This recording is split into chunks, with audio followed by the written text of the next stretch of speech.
I'm going to give a PSA out. If you're going to a school where the guy who it's named after is still working there, it ain't ready.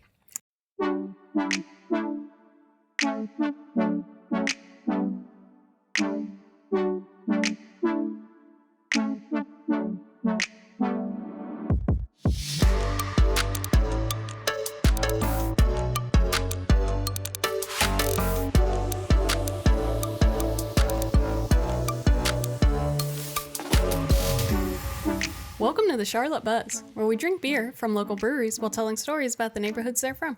I'm Chrissy, and this is Drew.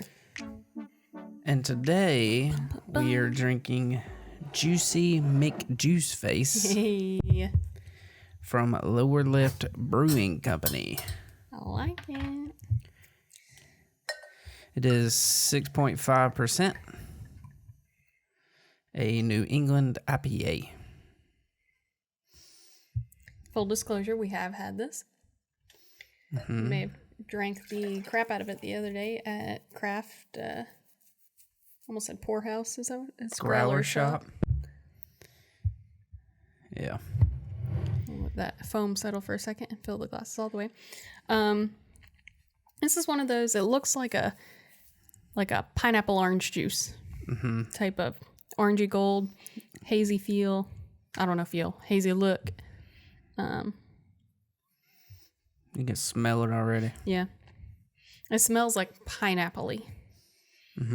Okay. A lot of foam, but it's definitely fruity. Still trying to drink through the foam I poured. I'd say it's got like a full mouthfeel, not like heavy, but not like real thin, watery feel. True.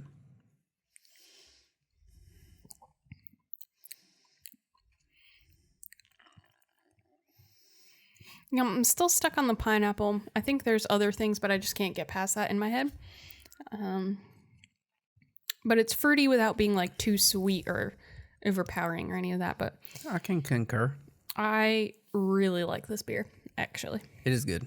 And I mean, like I said, I drank the crap out of it the other day, but I do really like it. Yeah, after stealing mine, because that's what I ordered. But whatever. I had picked two, and I was like, I want to try both of these. And he said, I said there were three that I wanted to try. And he said, all right, well, I want to get this one. I was like, cool, so I'll order this one instead. Took a sip of both, did not care for the one I ordered, and then drank several. I mean, I just went after it because of the name. Sure. I like the whole Bodie McBoatface ordeal that went down. You know, with the, what is it? What was it? What kind? I don't even remember. Was it England that did it? Surely not. Surely they wouldn't have done that. I don't know. Because I think it was it's like been a couple HMS. Years now. So it would have been Her Majesty's ship. Yeah, I don't know. But HMS Bodie McBoatface was voted upon. Apparently they found a loophole and did not have to name it that. Rude. But it would have been sweet. Nonetheless, this is great. It'll absolutely drink. Oh, yeah. For sure it'll drink. It will, and it has drank quite a bit already. Yep. I'll give you the... flavor notes? Yeah. Tell me. Nothing of pineapple. Nothing of any fruit at all, actually. But they could have just left it out. Okay. Low bitterness and tons of flaked oats. That's it. And I did know that, but I forgot. Provides a silky smooth body to support an obscene amounts of tropical American hops. Well, tropical hops, so I can take that with my pineapple. Yeah. Yeah.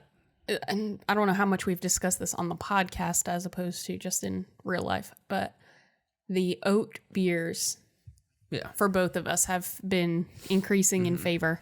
I think it just gives it like a really smooth finish and kind of cuts out any like harsh tones that may pop in any random area. Yeah. It just kind of like blends it all together well. So it just has a very like full, good, rich taste. I still want to say that one we had from Salud during Buzz Bracket. It's probably my favorite beer of all time. I will say This is very high on my list. And it had something to do with oats. Mm-hmm. But yeah, it's up there. It's good. It's very high on my list. Like, I would have to taste several of my other high-ranking ones to actually see where they all fall. Yeah, give me a little side by side. Mm-hmm. I wanted to point out, I don't know if you were going to talk about it. Probably not. But the amount of puns that they have for their names. Yeah. Or just general funniness. Yes. So they have a beer called Walter, which is a Belgian white. Hey. So if you're a fan of Breaking Bad, you will understand the Walter White reference. Nuh-uh. Brave Tart. Yeah. I guess that has something to do with Braveheart. Under the Seas. 3-hour tour. Gilligan's Island. Yes. Thunderdrum, which I'm assuming is Thunderdome. That might be it. That I know. Yeah. They all have really interesting names. It's just a matter of recognizing all of them, I guess. Yeah. But yeah, check them out. Nice. I mean, there's Laser Shark too. That could be Austin Powers. Sharks with laser on their heads. Yeah, I had thought of that, but I wasn't sure if that's exactly what they were referencing. Either. Maybe. Not enough details on the website to be sure. Yeah. It's kind of one of those, if you know, you know, but sometimes you're like, I think I know. Yeah, sure, maybe. But Lower Left Brewing, I don't know if we actually said that. Yes, you said. Yeah. Okay. So it's Lower Left Brewing. They are in South End. They're in Loso, technically. If you consider that a real place, that is where it's at. The area partially known as Loso. Yeah, depending on who you ask. Yes. They opened August of this year, so like just recently. Their owners are Tim Curtis and Alex Schoenthal? Yeah. Not positive. They met just in the spring of 2018 and then opened a brewery in fall of 2019. So, mighty quick. Yep. They both had the same goal, wanted to have a unique and fun brewery. Alex had already been brewing for 12 years and had several award-winning beers himself. And so he is in charge of that, and a lot of the beers have his name all over them. And is his name Alex McAlexyface? Yes. Yes. Sorry. I knew you knew it. That's exactly who he is. I found this funny because it said they both have an affinity for all styles of IPAs, sour ales, and mixed fermentation styles, farmhouse and Belgian-inspired brews, historic and experimental beers, barrel-aged beers, fruit and botanical infusions, as well as traditional and session styles. We strive to have something for everyone. Yeah, I was going to say, so everything. Right. And so it's just really funny because I have to throw a little bit of shade at Lower Left. And sorry, but it's our business, so I can't not. But the website's a little rough. Mobile and desktop. Has some pretty glaring issues on both ends. But then I have to joke, also being the content person on our end, is the copy that's all over the pages as like that in their about section tells a little bit about how they met and, you know, they had the same goals. And it was like the tone of it was, oh, how serendipitous was it that we have these two random guys that meet and, you know, we both have the exact same goals and the exact same passion and the exact same beer taste. And so we're going to pursue this brewery. That's the tone of it. And so you're like, okay, it would be like, you know, me and Joe Schmo over here, we met. IPAs are our favorite thing. We love this, we love that. And here we go. We're in, let's do it. But when it says, yes, they had a passion for the same beers, here it is. And then it listed that entire list that I just read to you. And I'm like, but that's all of them. So is it really? They do it all. Yeah. I guess just give us a call or hit us up, send us an email. We don't really like to do phone calls, but Send us an email if y'all want some help with that. We would love to work with y'all. Mm-hmm. And either way, go check out their beer, because their beer is great. Their place, all the stuff. It's all great. They just need a little bit of technical help on the website side. That's fine. Yeah. If I was going to brew beer, I'd need help brew on beer. I know what you were going for. That is not what you were trying to say. Yeah, not really. But it sort of worked. Mm-hmm. I don't know. And with that, My story? So we're going to be, in theory, we should be talking about Lower South End. Yeah. If you recall from last season when we did Three Spirits was in Loso. Yeah. And I mean, I we guess struggled. Well, yes, but O&B we did... we were kind of like... No, we did basketball for that. That was the Hornets episode. Oh. That was the All-Star Hornets episode. That was unknown because we did Buzz City. Oh. Well, that one I did the whiskey place there. The guy who drove up with his truck. Yeah, with the water. Yeah.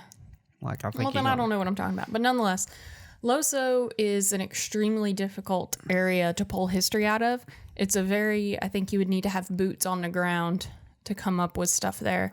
There's not a lot in the area so much yet. Well, I mean, the area is only like 10 feet by 10 feet right now. It's really small, and it's a lot of just like kind of... I think it's like mostly residential, quite frankly. I was going to say old, like randomly abandoned businesses, but it's like an IGA or like a grocery store, like nothing that tells a really detailed story. And so it's also a place where people aren't publishing a lot of history about it. And so it's just a really strange, difficult area to get. So kind of just took a step back from that and went for the greater southwest area of Charlotte. Would you say the lower left area of Charlotte? Gee, I wonder if that's how they made their name. I don't know. I ain't asked. It is. Oh. So, so just that context is we kind of tried to zoom out on the map a little bit, just stay kind of in that sector as an overarching area, and find things that didn't exactly cross paths with another area that it could be replaced with. So, keeping that in mind, tell us what you have, sir. Well, I'm going to talk about 9/11. Like September 11th? Yes. Ooh. I say ooh, that sounded way too cheery. I just always... It's near and dear to me. I grew up an hour outside of the area. And I know you know this well, but I don't know that I've talked about it on the podcast. So I grew up an hour outside of the area. Very familiar. A lot of like personal ties there. So I feel like I get intrigued talking about it.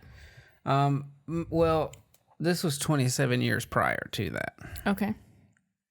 But it was September 11th, 1974. So all of my excitement is negated now? Well, it was a plane crash. On September 11th? Yes. So interesting. 27 years prior. Before that one, yes. Eastern Airlines Flight 212. Flying from Charleston to Chicago, but had a stop in Charlotte. So we hitting all the C's. Yes. It was from C... To shining C? to signing C? To C. C to C to C? Yes. It was triple C? Okay, anyway. Okay. It was they were conducting an instrument approach. I don't know what that is, but I'm not I think they use instruments to approach. Nuh-uh. But there was dense ground fog at the... So it's spooky. Yes. At the time, it was called Douglas Municipal Airport. Nuh-uh. Yep. Not Charlotte Douglas International Airport. Yeah, so it was foggy there. Couldn't see. Hashtag spooky CLT. I see you, J-Tap. The McDonnell Douglas DC-9. There's Douglas again, which I originally thought that's who the Douglas airport was named after. But that's not true. It was like some mayor dude from Charlotte. I was gonna say, is that like Alexander Douglas or something like that? No, I don't One remember. of the in the like it wasn't Frederick neither. There's one of the gentlemen I talked about in the West End with the bombings at the 4 different places. Somebody had a last name that I believe was Maybe, Douglas, because it was the 50s. But Maybe. he was a mayor at the time. Like civil during rights the 50s. activist guy. Yeah. So the DC-9 crashed more than 3 miles short of the runway.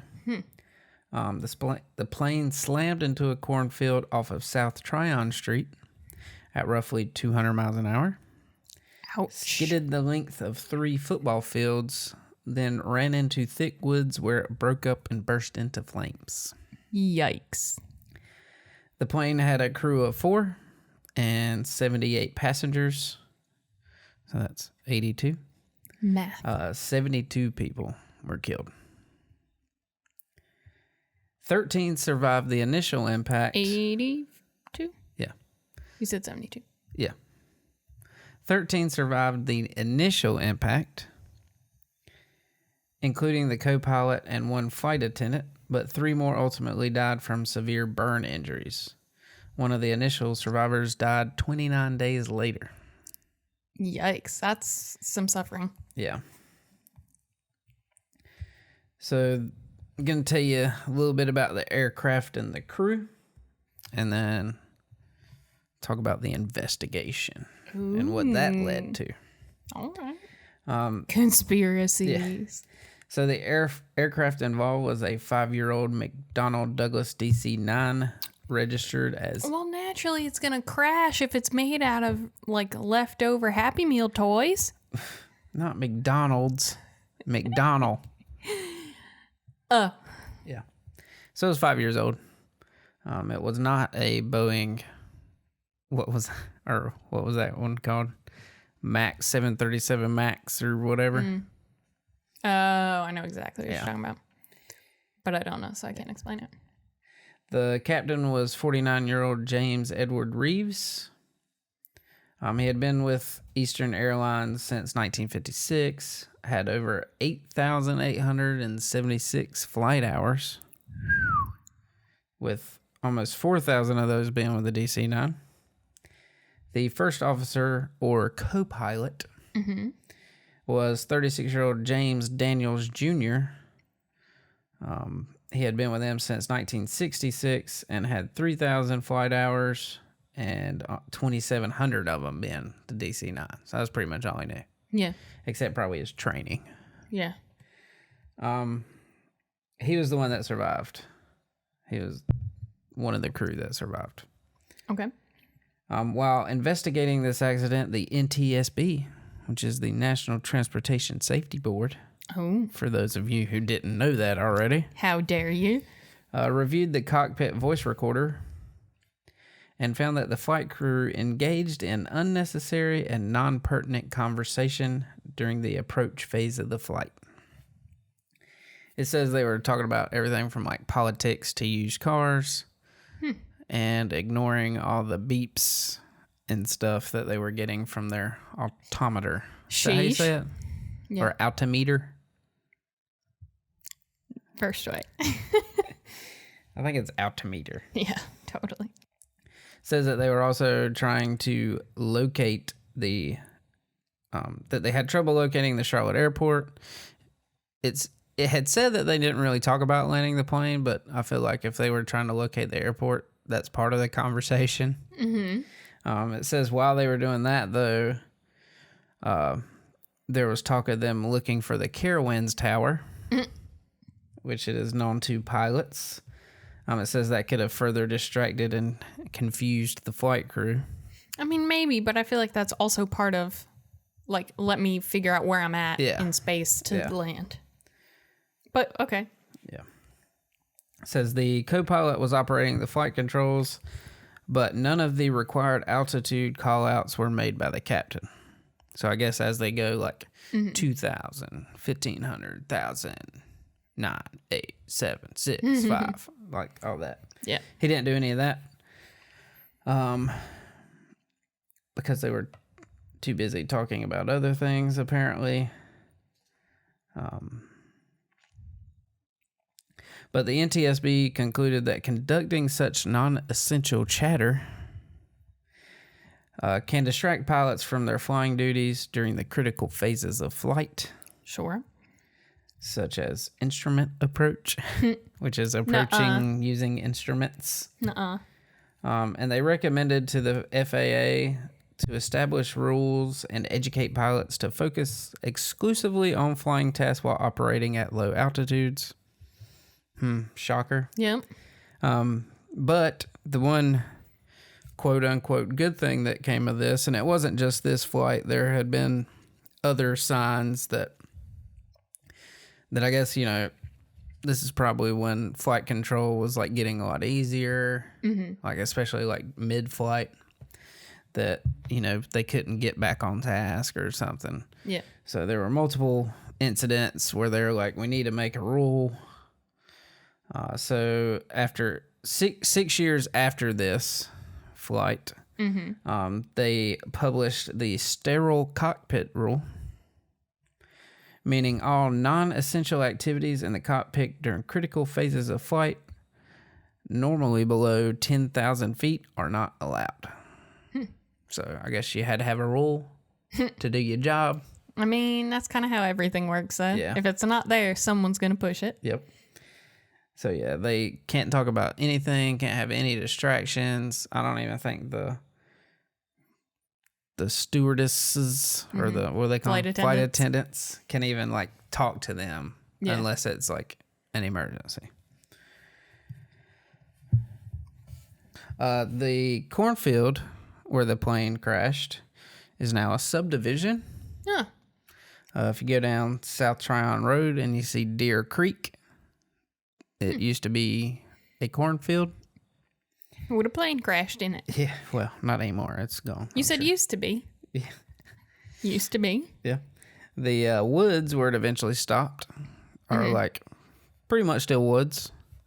If you're going down South Tryon, just like you were to see Deer Creek. Nuh-uh. Right past that. Surely or not. Before that, depending on... There's clearly a lot of space between a cornfield where they crashed and then the woods they skidded into. 3 football fields. No, I'm saying there's clearly stuff in between both of them. It like skipped. Yeah, it did skid across the ground. Skid and skip are not the same things. Anyways, so either before or after, depending on which direction you're going, obviously. I am rolling my eyes immensely at him for my audio listeners. You will see the Rod of God Academy. I'm sorry, what? The Rod of God. What in the world even is that? It's a Christian school. That is something. They probably were like, this rhymes. Too easy. And turns out it's not a good name. But anyways, the trees behind the Rod of God are where the woods that the plane crashed or land stopped. Yes. Are. Well. But that is not all. Tell me more. The interesting thing, if this wasn't, I hadn't even heard of this. No. To be honest. I mean. Kind of why would you, but yeah. Yeah. 1974. It's been a while.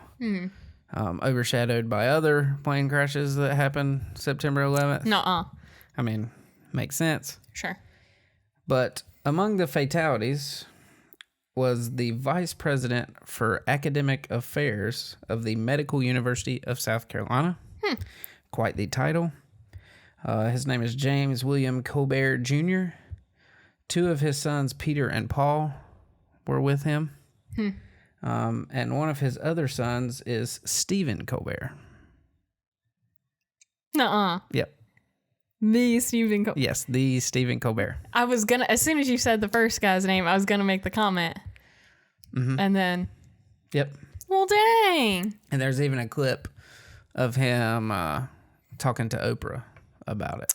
Oh. So we will link that in the description. Bam.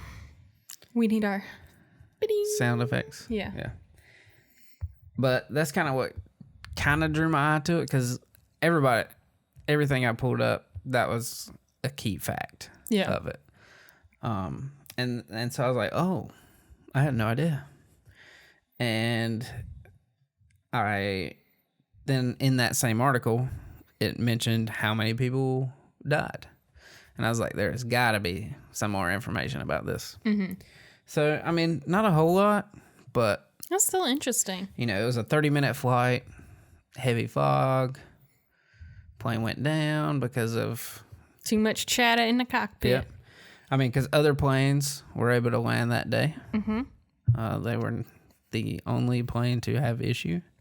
I mean, planes land in the fog all the time. Yeah. I just think it's interesting that... And I mean, in even just the short history of airplanes, there's got to be plenty, I'm sure, but... Oh, yeah. To have another plane crash on a September 11th is also just interesting. Yeah. And I'm sure, like, I know, like, the ratio of plane crashes to, like, car crashes is minuscule. Mm-hmm. But on the same hand, it's like planes probably crash every day. So. I don't think so. I mean, maybe not every day, but I mean, a decent bit. Mm-hmm. Okay. We'll have to. Maybe I'm giving it. We'll share that info with you on the next podcast. Less credit than it's worth, but I just think it's interesting for another September 11 crash. Obviously, totally different circumstances. Yeah. But we got another cornfield. But yeah, there's that's just a what bunch the of little Pennsylvania 9/11 went down into a field there. There's just a bunch of tidbits there that was like, I should talk about this. Mm-hmm. As a whole, or as just the story, you know, cool story. But yeah, all the extra little tidbits about Rod of God, September 11th, Stephen Colbert. Yeah. He was 10 when it happened. Huh. I think his brothers were 18 and 15. And they weren't on there, just their dad. No, his brothers were on it. Yeah. Two of his brothers and his dad were killed. So he's the only one, just him and his mama. No, they had a large family. Okay. Yeah. Never mind. He had sisters and I think at least one more brother. Okay. But. Dang.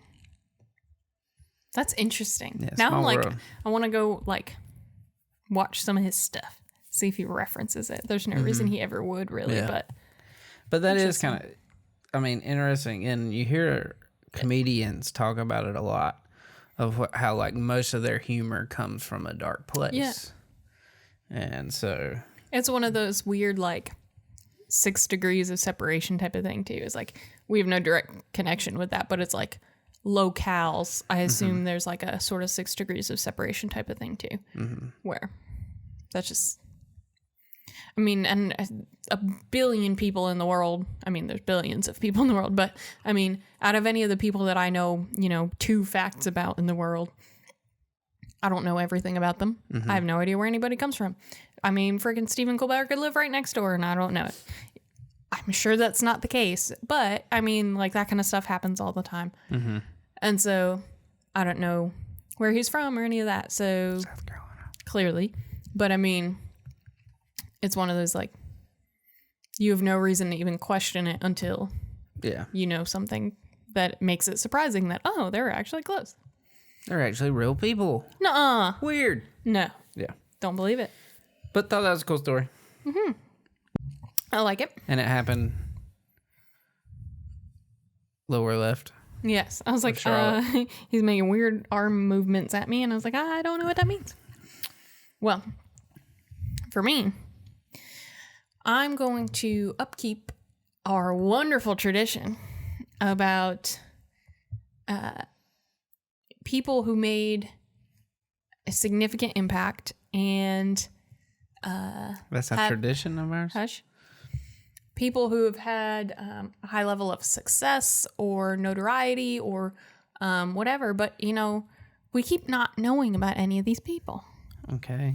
And so I'm going to just dive right in to another just totally brushed under the rug person that it's a shame we don't know more about already. By the name of Mr. Billy Graham. Oh, the librarian? Yes. Okay. So, now that we've got that understood about these totally innocuous people that we don't know anything about. Obviously, I didn't want to dive deep into all the stuff of his life because his life is very full. There's a lot of details about him and all of that. So I wanted to try to look at it in a different way. So I'm going to give us a couple of kind of basic informational foundation things on him. And then I tried to just like not ignore the greater part of what his life was, but just kind of go on the assumption that everybody knows to a certain degree who he is and what he did, and just leave it at that, and then look at more maybe lesser known pieces and just give kind of little tidbits about his life that I thought were very interesting. And it actually turned into something a little more interesting than I expected it to when I started researching and putting my notes together, where I kind of got to a point where I was a little like disenfranchised by him and a little frustrated, and then had this realization as I went through more of his life, and just, so I think it's going to be more of a commentary about that kind of stuff a little bit later, but Okay. just take that all for what it is. So William Franklin Graham Jr., aka Billy Graham. I'd call him Bill Frank. BFG. Nuh-uh. Yeah. You're not wrong. So he was born November 7th. Shame it wasn't the 9th, but November 7th, Yep. 1918. I'm going to refill my glass before I dive into this. Partially. Not full. Hey, I mean, if you're topping them off, you might as well. Top, y'all. Yeah. You want yours full? Sure, why not? All right. Nah, that's good though. That ain't full. We'll go 7/8. Okay. I'm going for just a little over half. Because let's be real, I'm lightweight. Truth. Rude. All right. So, 1918. Was born in a farmhouse near Charlotte. I thought this is so silly and random, but based on our history, I had to mention, it said he is of Scots-Irish descent.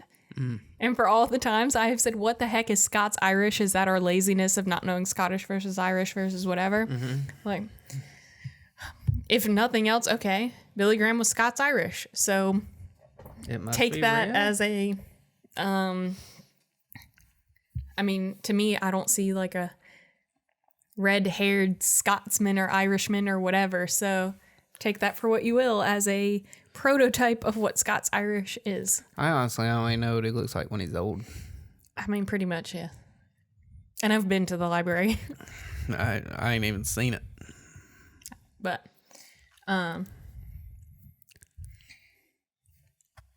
he was the eldest of 4 children.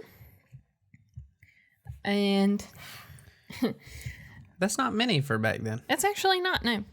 Small Especially family. for this area, because we did, So he's not Pineville. Mormon. Pineville was whoosh Yeah. amounts of people. Yeah. But right out here, Well, a small farmhouse. Might not have had room. he was born in the farmhouse. Yeah. So, Didn't But have yeah. no room. yeah. No room for no more kids. Yes. But he was the oldest, and he started to read at an early age. Loved to read novels for boys. One of his favorites at the time was Tarzan. And so he himself spent a lot of time outside climbing trees and making Tarzan noises and just yelling, basically. It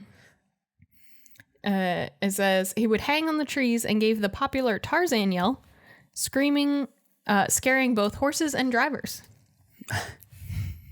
According to his father, that yelling had led him to become a minister.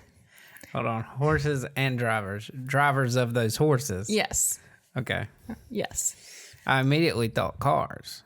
But I was like, no. The people navigating Do you the call horses. them drivers? I mean, I guess if it's a wagon. I mean, riders, but yeah. I think drive the wagon. I think it's not maybe the ideal term, but it's a valid term. Okay. But his dad attributes that yelling to him becoming a minister. Because, that makes sense. Anyone who imitates Tarzan will become a minister. So I thought that was funny. I'm not going to say it. No, tell me. I was going to say yelling nonsense. Makes sense. Rude. Now I get it. Sheesh. He was 14 when the Prohibition era officially ended. And perfect time. His father's reaction to that was to make him and his sister Catherine, so I'm assuming that would be then the second oldest, but he made them drink beer until they were sick at that time when he was 14. I don't know how old the sister was, but he made them drink beer until they got sick. And so then they were so against it from that point on. But obviously didn't have any of this lower left Juicy McJuice face. But for real. Too good to avoid. I'd happily get, sick from this. And you're puke free since 03. That's true. Truth. Meanwhile, I puke every time I drink. Not really, but I think I actually used the term puke free since 13. Oh, not 03. Yeah. I said 03. I couldn't drink when I was in 03. I was yeah, you're right. 13. Yeah, you're right. 13. Puke free since 13. That's only 6 years. I'll take it. Better than you. I mean, yeah, but I'm a really good puke and rally. You witnessed. Not as good as puke free since 13. Whatever. I'm working with my own limitations. All right. Yeah. So they avoided alcohol and drugs for the rest of their lives because of that incident. What that had to do with drugs? Don't know, but I guess it was all wrapped up in the same. Yeah. Same evil. I'm not sure if this is in relation to that same incident or not, but he had afterward been turned down for membership in a local youth group for being too worldly. Okay. And so I just thought it was funny because he was kind of obviously a predecessor too, but Michael Jordaning it up where he got cut from his basketball team. He got not accepted into a youth group, and it's freaking Billy Graham. Yeah. But, Nothing to get you wanting to do something more than not being able to do it. You're not wrong. So it's one of the fastest ways to get me to do something is to say I can't or I won't. Yep. Don't try it, kids. But they was old BFG out there throwing up the shine. At 14, not today, he must Satan. also be smoking the devil's lettuce. Not today, Satan. So, we're going to fast forward a little bit. Graduates high school in 1936. He then goes on to attend Bob Jones College. Yeah. After one semester... I used to smoke pot with Bob Jones. You did? Yep. It was me, Johnny Hopkins, Bob Jones. What in the world? Step Brothers reference. Oh, I was like, I don't understand. He said he went to John Hopkins. Mm-hmm. He's like, I used to smoke pot with John Hopkins. Yeah, okay. I did. It was me, little Johnny Hopkins, and Sloan Kettering. And we was blazing that shit every day. Anyway, the thing that I found, after one semester, he found that the coursework and the rules were far too legalistic, and he wanted to quit. The irony I find here, views on religion aside, views on all the things aside, and coming from me being, little church girl, that's fine. Later on in life, he has his own set of kids, and his daughters show interest in attending higher education. And his one-word answer was no. And it was basically women belong to be housewives. Like, they need to be in the kitchen. They need to be supporting their husbands. When he married his wife later on, he basically talked her out of going on her own independent mission trip to Tibet. And when she finally agreed to marry him, he was like, all right, good. Like, now you're mine. You support me. And that's what we do. And so I found it very interesting that very early on in his life, he's like, no. Too much legalism here. No, thank you. I find that very ironic. But he had Bob Jones Sr. talk to him and said, basically, What? He basically said, don't quit school, even though you're a lowly country boy and you'll probably not do a whole lot. Even if you're able to preach to your couple of tiny few people out there in the country, that's something for whatever it's worth. Like, basically said, get your degree anyway. You can still do something for God, but said it in the most like demeaning way possible. Yeah. I'm gonna give a PSA out. If you're going to a school where the guy who it's named after is still working there, like, don't do that. It's too soon. Yeah, it ain't ready. I mean, it's also not 1918. That's when he was born. But I mean, yeah, but their schools were started in the 1700s. Okay. Around here. Okay. Bob Jones. Like, I'm pretty sure I that's mean, the name it's of not accepted. I'm pretty sure there's a Bob Jones Kia in Charlotte somewhere. This isn't accepted. It's not somebody made up a fake college and they're just accepting all your deposits to get in. It's better than that. Okay. Still. But nonetheless, he encouraged him in the most dismissive way possible, encouraged him to stick with it. And so he ended up transferring to a school in Florida. And Bob Vance. Vance Refrigeration? No. Oh. Yeah, I didn't write down the school because, again, it was just one of those, like, too much of the details that I was trying to kind of avoid. Yeah. But he transferred to Florida and ended up preaching his very first sermon while he was still a student there. And he was officially ordained in 1939 while still in Florida. And then... So 21? 1918 to 39? Yeah, I reckon. So in 1943, so 4 years later, he graduated from Wheaton College in Illinois. I feel like I've actually heard of that place. With a degree in anthropology. Okay, yeah. Couldn't exactly tell you why. Well, I mean, also anthropology to me is, I only think of forensic anthropology because that's what Bones was. So I tend to go to that immediately. So I'm sure there's a lot more in that spectrum of what anthropology actually is. Every time you say anthropology, I think of archaeology. Yes. And I'm like, dinosaurs. Indiana Jones. Yeah. No. Not that. Okay. I mean, but it deals with sort of that, like, before she was but it's like humans. Yes. Not dinosaurs, humans. Yes. Or like buildings. Archaeologists also do like old buildings. Maybe it's like just old human stuff. Sure. So that works. I mean, and that's what Bible.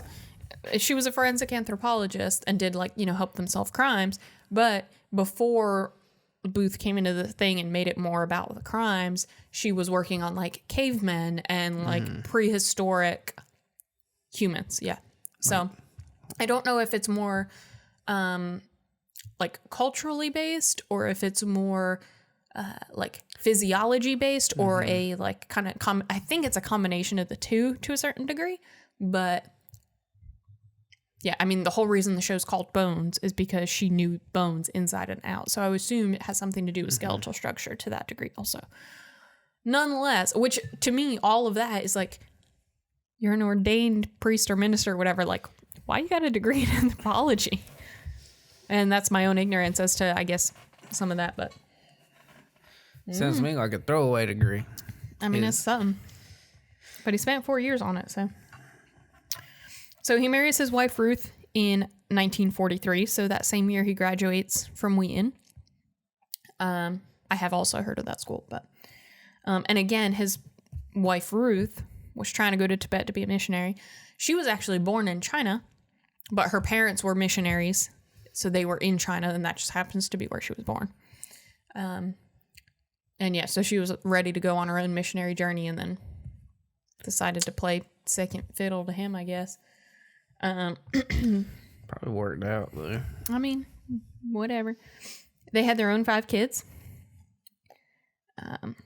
And so I don't know how much, I mean, I'm sure to whatever degree all of this is public knowledge. I mean, I found this on Wikipedia, so I mean, it's definitely like accessible, but just stuff that kind of gets glossed over, I feel like, to a certain degree. And it's just a little bit more of interesting tidbits. So, and I have been to the library, which is like this museum basically where you walk through and get this whole history of Billy Graham's life and who he interacted with and what he stood for and, you know, the whole shtick. And I guess when it first opened, he was very against it because it was very like, oh, this is about me and my whole life has been about God, not about me. I was going to say, sounds like a very me thing. Yes. And that's what, like, it's very well known of him saying, like, I'm not interested in something about me. Like, it's supposed to be about God. Like, that's what my entire life has been. And he was basically convinced otherwise to say, like, look, you've spent your whole life going out doing these crusades, or what he deemed crusades, kind of like in a weird way in honor of like the actual crusades, which I find strange. I mean, I guess I get it, but that's that like old timing thinking of like, to me, the crusades are like bloody, heretical, I don't know the right word, but like sacrilegious type of wars. Like, let people make their own choices. That's what free will, that's what God was all about. But nonetheless, they kind of convinced him like, hey, eventually you're going to die. We're going to do this anyway. If we put this together, it's like a lasting crusade for you that people can come because they're interested in learning about you. And through that, like, it actually leads you to a point where it does kind of give like, as if you were in a church service, like the altar call of like, now that you've learned all of this, not only about his life, but about the God he represented, are you interested in like, do you feel that tugging on your heart? Do you want to follow Jesus? Like all that. There's or like, put money in the offering plate. No. But like that is all set up that way. So like there is kind of like the altar call type of thing at the end of the tour. So after they kind of exposed it that way to him, he was more on board with, okay, this is a way for me to leave a lasting impact. Nonetheless. So I'm sure, and I honestly, I mean, I'd never even heard of the man until I moved down here to Charlotte. Like, especially in the Northeast, like anything even remotely religious is not really common knowledge. So I went when another friend from the Northeast came down and visited, and it was just, you know, it's a big thing here, so let's go do it.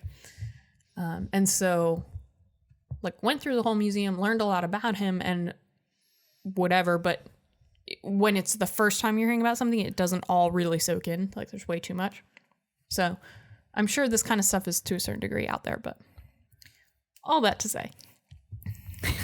I'm probably not going to any of these. Yes. So he went on his crusades again, and the early ones were segregated, and they had like rope lines between blacks and whites and all of that kind of stuff. And then he, during the 50s, started to kind of readjust and realized, you know, with culture shifting. Oh, hey, they're people too. I know. And he did specifically say, like, there is no foundation for this in the Bible. Like, it's one of those, like, you want to blame a lot of people for being racist, but on the same hand, it's like, if that's all you know, you kind of don't have a reason to question it. You know? Like, until you get to a certain point, you have no reason to even question it. And so I think it was, I mean, take it or leave it, whatever. They were segregated. And then in the 50s, he started to kind of shift his positioning on that. And then specifically said, I don't know if it was like a press conference or what, but, you know, this is not biblically founded. And so during a 1953 rally in Chattanooga. What about Sodom and Gomorrah? Yeah, we'll get to that. I mean, kind of. Okay. Not directly, but indirectly, and I know where you're going. So he was in Chattanooga in 1953, and they had specifically kind of like the little rope dividers to segregate. And he came in, like, went down into the audience and pulled them all down, and said that, like, he said to the ushers to leave all of them down. And if you decide to keep putting them back up, like, I'm out. I'm done. Peace. Yeah. And so he said, he warned the white audience, quote, "We have been proud and thought we were better than any other race, any other people. Ladies and gentlemen, we are going to stumble into hell because of our pride." So, like, you know, kind of had this personal epiphany throughout the changing culture. He ultimately ended up becoming friends with Martin Luther King, had him come in and, like, preach with him for several things. There's also reports of him bailing Martin Luther King out of jail a couple of times, and there was, like, kind of reports negating that, reports affirming that, and then after Martin Luther King passed away, there was another person who was, like, I want to say a Tennessee political figure who had been active during all of that and, like, came back retrospectively and was like, no, like, that was the thing.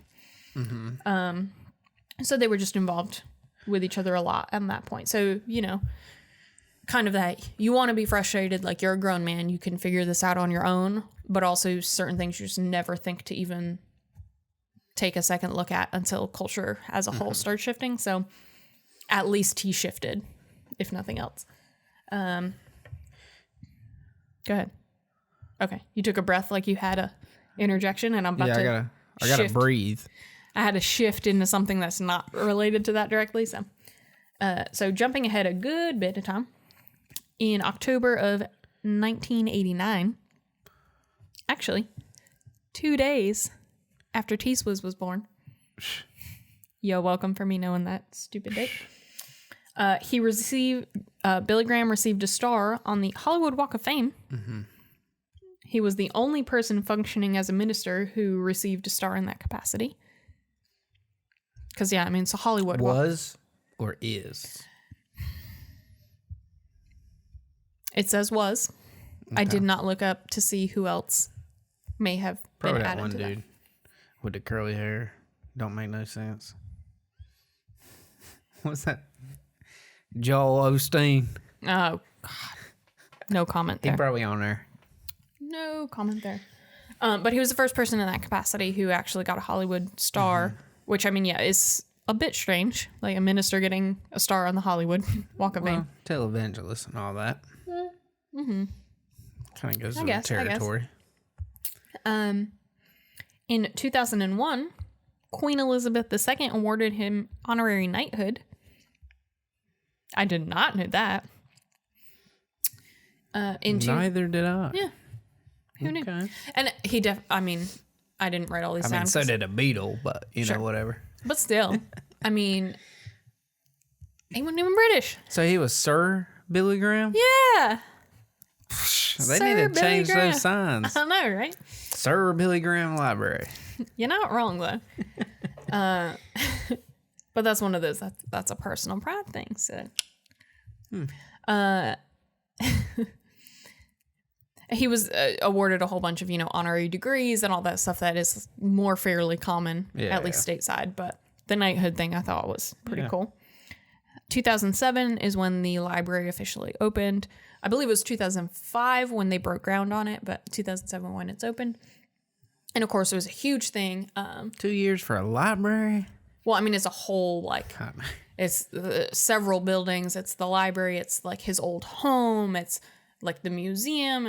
It's a whole bunch of... Is it his real old home or a fake old home? I believe it's his real old home. And when I read it, he, like, the house he was born in, several years later, they moved a whole, like, down the road. Like, something stupid small 300 feet down the road. Yeah, like, something ridiculously small. To the next creek. I mean, kind of. And so I'm not sure if it's the one he was born in or the one he moved into, but it is one of his real homes. And then, yeah, there's the library. There's his, like, the burial sites of him and his wife. Like, it's a whole thing. I've only personally been through the, like, museum library thing. But, so that whole thing, he died at 99 years old on February 12th, 2018. So, going on 2 years ago. which was a huge thing. And this is part of the whole like presidents. Yes, that's what I was going to say. This is part of the whole thing that I didn't mention because I feel like it's more common knowledge surrounding Billy Graham, but he had personal relationships with 12 consecutive presidents. And so, when his funeral came, like living in Charlotte at that time, like the city shut down and pretty much every living president was there in attendance, and just like, it was a whole shebang. But it was really interesting to read through some of the accounts of the 12 presidents because like some loved him. Others basically said he's batshit crazy. Yeah. And like, he's one of these like phony whack jobs, you know? And so like, but still had a relationship with him, even though they thought he was like ridiculous. And so there's just been this like ongoing ebb and flow of all of that. So I just thought that was very interesting. Something else related to that was that he tried, I think in the beginning of his, not quite the beginning of his ministry, but in his beginnings of his time having these relationships with the presidents, he was a little more like politically, not active, that has the wrong connotation, but well, in the 50s, he was vocal. Definitely a little more politically vocal. And so he specifically had come out, he was a registered Democrat, right? And so, like the JFK, right? Yeah, all around, it's very interesting. The JFK election, he actively talked to several political and religious leaders and tried to sway them away from JFK being elected because he was afraid as a Catholic he would be more inclined to follow the Pope and what his political leanings may be than like Billy Graham's. I don't know, like the people and what he thought was more God's opinions and all that stuff. And so there was all of that kind of issue. But then by the time he is, nearing the end of his life in 2012, he endorsed Mitt Romney as a political candidate on the Republican side who was a Mormon. And so there was a lot of question. And like there was a lot of questions between him supporting a Mormon and issues on same-sex marriage and all of that kind of stuff that they were really questioning if it was his, because by this point in his life, he's 6 years from his death. So people are wondering if it's actually like he had stopped having interaction with the media, stopped having press conferences. And so everything was put online, and they were wondering if it was his son Franklin's views that were coming through versus Billy's. And the son always said, no, this is my father. I'm just like a voice box. But there was always that question because it seemed so different from what he used to be. But people change, guys. And and so, I mean, I know that was a joking connotation, but yes, because I mean, we did also have this person who was very, let me segregate all of my things and then suddenly like tear down this wall. And so there has been growth and change. And, he was the same person who said absolutely not to his daughters getting higher education. And now all of his daughters hold like high ranking positions in different things. Organizations and things that are not the let me be at home and be the housewife and support my husband role. Like they're in a much more independent role than what he allowed. And he only died nearly 2 years ago. Yeah, so, but once he gets like 60, he can't do much about it anymore. I mean, sure, but still, it seems like a lot of things had changed over time. So, February 28th and March 1st, Graham became the fourth private citizen in U.S. history to lie in honor in the United States Capitol Rotunda in D.C., and the first religious leader to be honored in that way. Something else that I thought was interesting, stepping backward into this presidential thing for a second, is with the whole Nixon tapes. I believe Nixon was one of the, I was going to say I think he's one that thought he was a little crazy, but there was like rumors that he was alongside Nixon in a lot of anti-Semitic things. And so when the tapes finally came out, Nixon had made some really anti-Semitic comments, talking about like Jewish journalists being, crap, how did he word it? I should have written it down. Yeah, good talk. Oh, it was really bad. But made some comment about Jewish journalists, and there were also some relatively anti-Semitic comments that came out of Billy Graham's mouth that were on tape. Well, yeah, his profession is anti-Semitic in a way. I mean, Jesus was a Jew. Yeah, but still. And it's so different. It was one of those, those tapes came out many years later. And so when they did, he went back and was like, one, I don't even remember saying that. And two, if I did, I mean, obviously I did, but it was more about the people who kind of like, let me fly the flag of Judaism, and I'm going to kind of like Crusaders. I'm going to do this in the name of my God and in the name of this, but I'm not really acting in that way. I don't know. But nonetheless, it's one of those, like, the more... Sounds like a televangelist that says bad things about people. There was a lot of things, like I said, is that I read, and I was like, how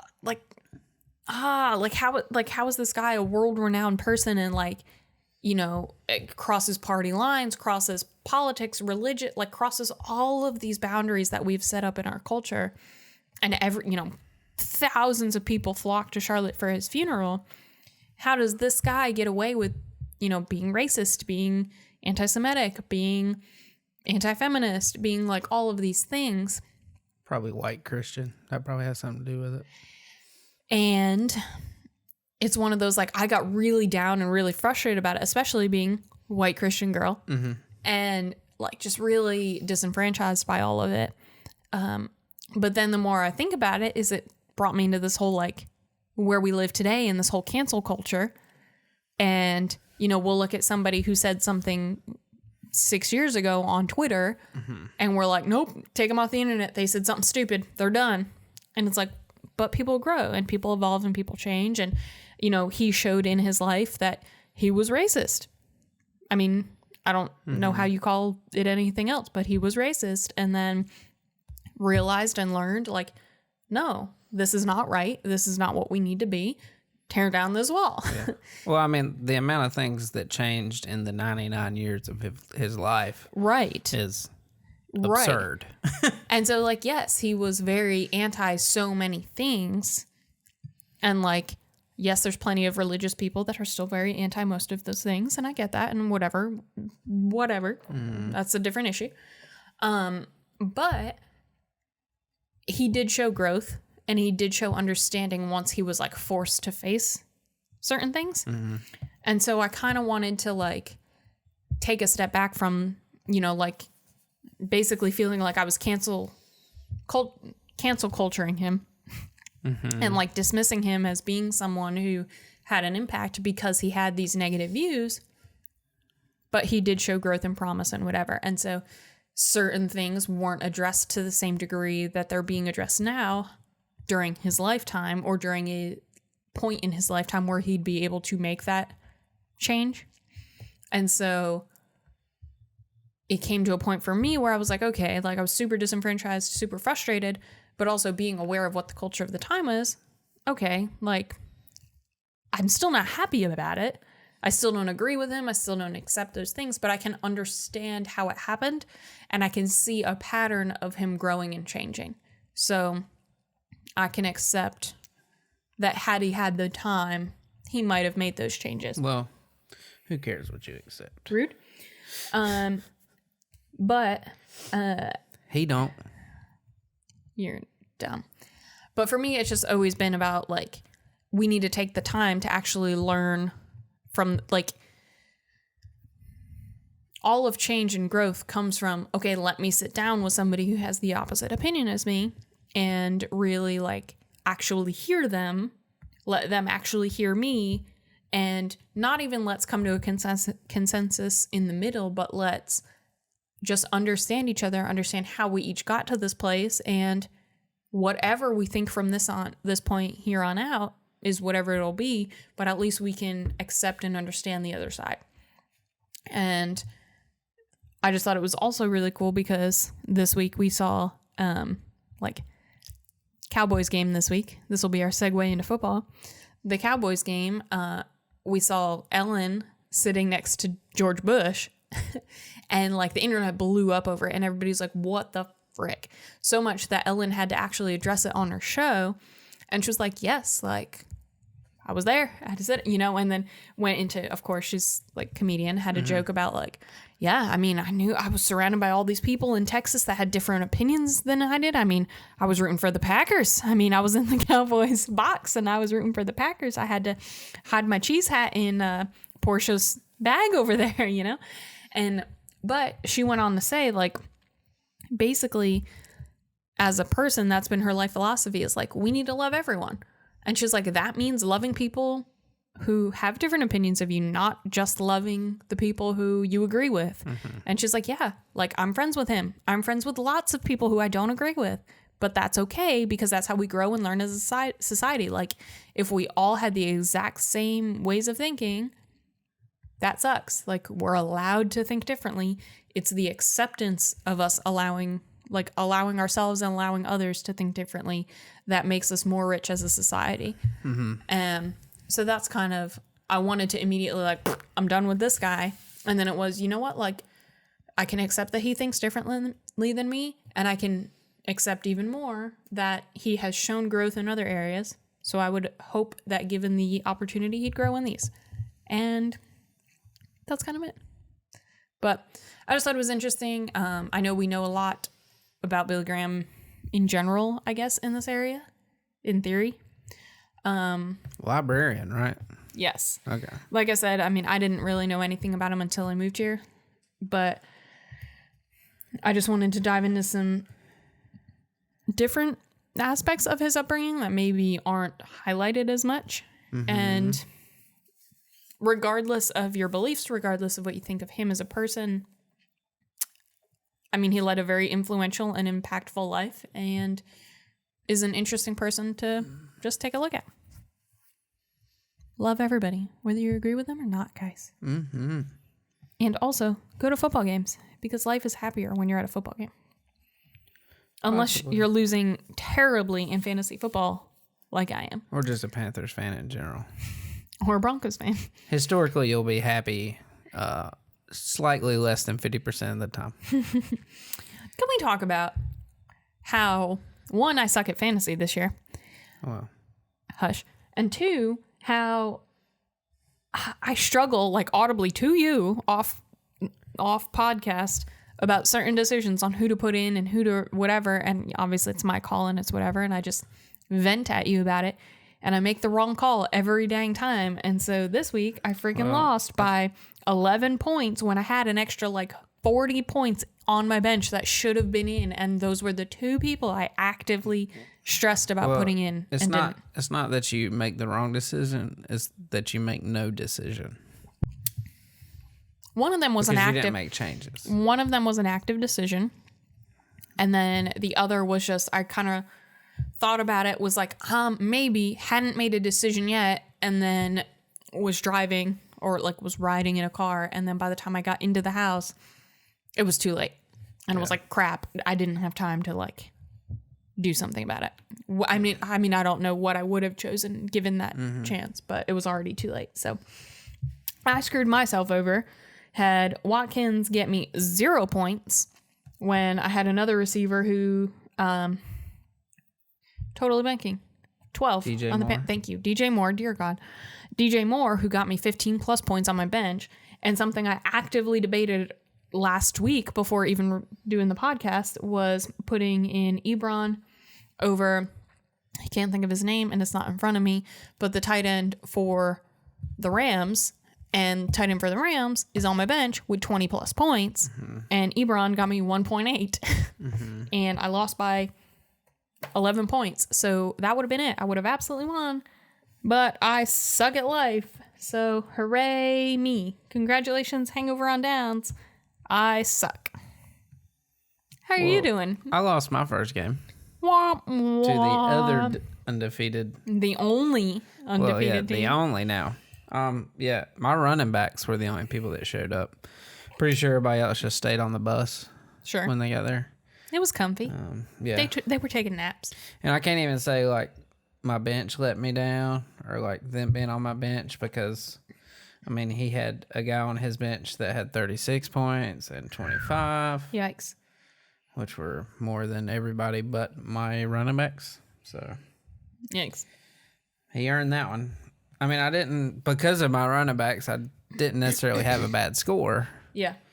It's just his team was good. I mean, that was like me last week. I came out with 115 points, which is a, good week. But friggin' Patriots Dynasty last week came out with 175. Yeah. Sometimes it just is what it is. But so Drew lost this week. I would say like the one notable game other than me losing. I mean, for like the whole thing. Mm-hmm. Would be nobody is defeated. Hey, anymore. Congratulations, Pain Train. So he went from the embarrassment of the league he popped at up no wins to having the highest score of the week. Oh, did he? 179. Oh, damn. I did not know that. That's the only reason I said he was the embarrassment of the league. So I could give him an extra prop. Yeah, you chop him down before you build him up. I didn't realize his score was that high. That's awesome. I did notice that he jumped up from 12th position to 10th. Because that 179 probably points forward. I mean, yeah, because that's what I was like. He went from being last at totally defeated to being the top of his winning 1 and 4 range. Yeah. And so I did notice that, but didn't specifically look at his points. So I went to 2 or 3. Yeah, you went down to 3. Obviously, 2 Pint Conversation is still up, undefeated at number 1. Hangover on Downs, who kicked my butt, hopped up to number 2. Patriots is sitting tight at number 4. Pap's Interference went up 2 ranks to number 5. Beer with Me CLT went up 3 ranks to number 6. Hindsight is 2020 went down a rank to number 7. I sat tight at rank 8. Womp womp. Grieving Helmets dropped down 4 places to number 9. Pain Train hopped up 2 for number 10. Krabby Patties hopped down 1 for 11. And Fumble Ibiuski dropped down 1 for 12. Come on, Danielle. Let's go. So it was an interesting week. There was a good bit of movement overall for the league. I sat tight. Our league winner at the moment sat tight, and that's it. Everybody else shifted to some degree. I lied. Patriots also sat tight. Everybody else shifted to some degree. Hoping for some bigger, better change this week. Hoping that I do not continue to suck and get out of my slump of a 3-week loss. Do you want to let us know who our matchups are for this week? Sure. Because again, my iPad is old and stupid, so I can't download the actual app on my iPad because it won't let me. Yeah, so I'm playing Patriots Dynasty this Please, week. dear God, take him out. This is my one request of you this week. Please beat him. If I have anybody that knows how to play football, well, they get paid a shit ton, so hopefully they do. I mean, I have running backs, but I'm pretty sure I don't have anybody else on my team. We'll go teach him. 2 pint. I say it every time. 2 pint conversation. Think of like 2-pack, 2 pint. Just call him 2 pint. Like 2 point, but with no O. Pat's Interference. That's who. 2 point. They face off, yes. 2 pint. I know. Fumble Ibiuski and Hangover on Downs. Hindsight 2020 and Krabby Patties. You, the Indian Pale Ale Mary, against Grieving Helmets. Pain Train. Beer with Me CLT. That's it. So let's see if Pain Train can keep it rolling. That'd be good. That would time with Beer with Me CLT at that point. Yeah. But probably gonna be a lot of 2 and 4 folk. Yeah, I mean, we're all I don't know how it's possible, but there's so many of us that are just sucking hard. Yeah.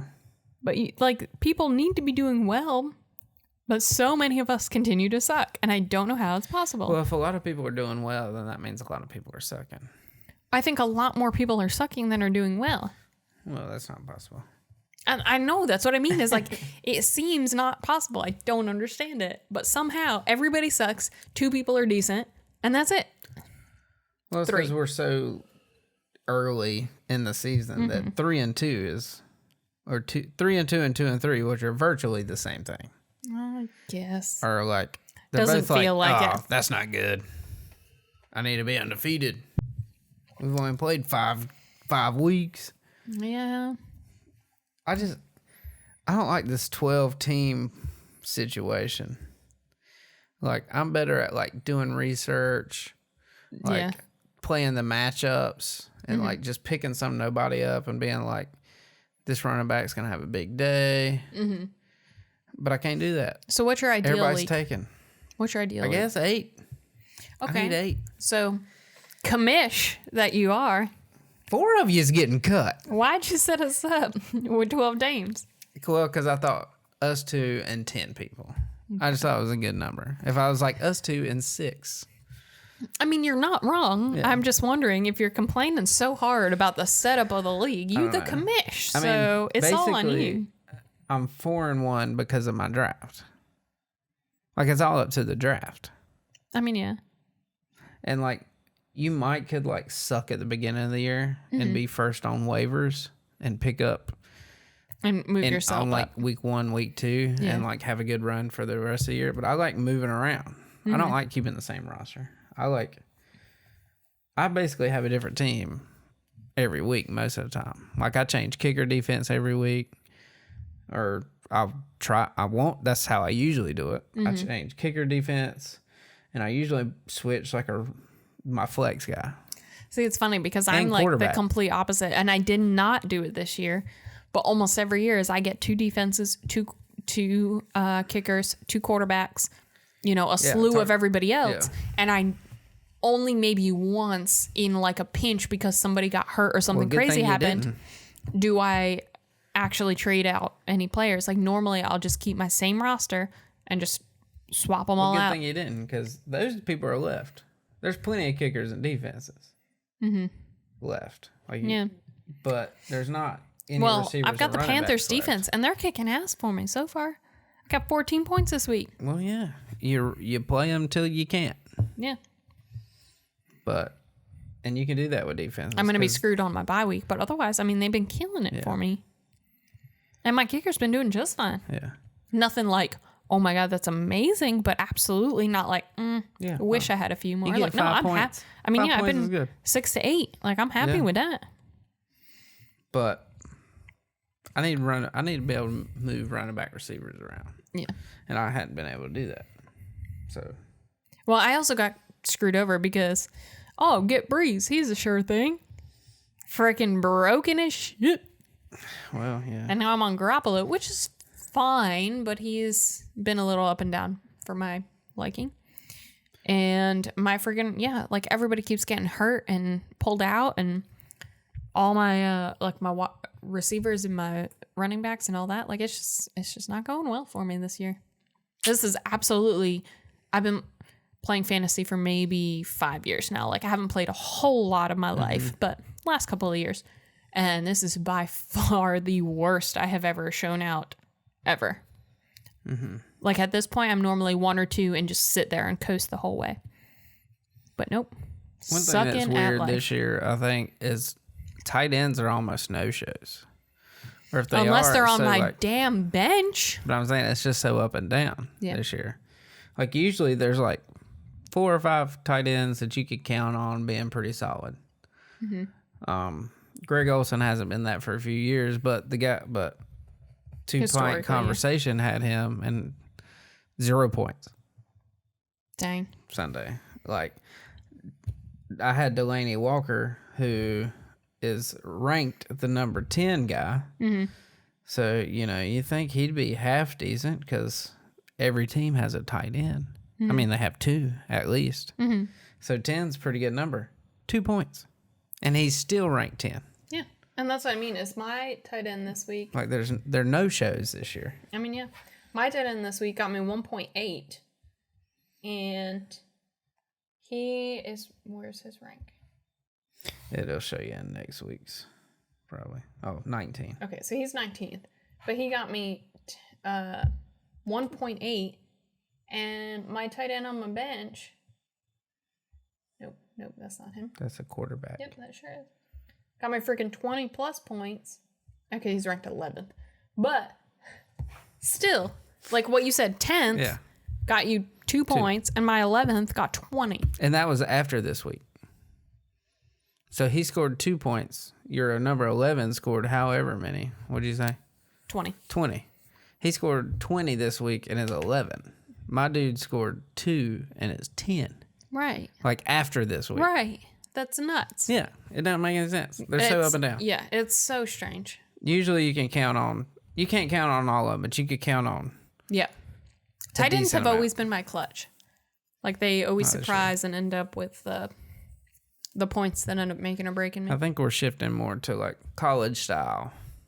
Which is probably why I'm sucking, because I don't know a damn thing about college football.